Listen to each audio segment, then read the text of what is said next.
అసలు మీకు job వచ్చినట్ట రానట్ట? Job వచ్చింది మేడం, అట్లేం లేదు. ఆర్డర్ కాపీ తీసుకున్నాం. ఫిబ్రవరిలో ఒకసారి తీసుకున్నాం, మార్చిలో తీసుకున్నాం. మళ్ళీ ఎలక్షన్ కోడ్ అని చెప్పేసి మా ఎంప్లాయీస్, కొత్త రిక్రూట్ అయిన ఎంప్లాయీస్ అంతా వెయిట్ చేస్తూ ఉన్నారు.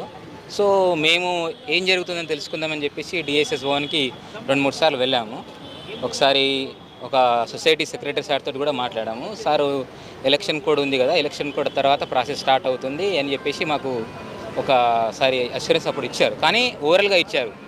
మేము ఒక రిటర్న్ కాపీ ఇస్తామంటే కూడా తీసుకోలేదు. ఇప్పుడు ఎలక్షన్ కోడ్ ఉంది, నేను చెప్తున్నాను కదా, ఎలక్షన్ కోడ్ తర్వాత స్టార్ట్ అవుతుందని చెప్పేసి మాతో మాట్లాడారు.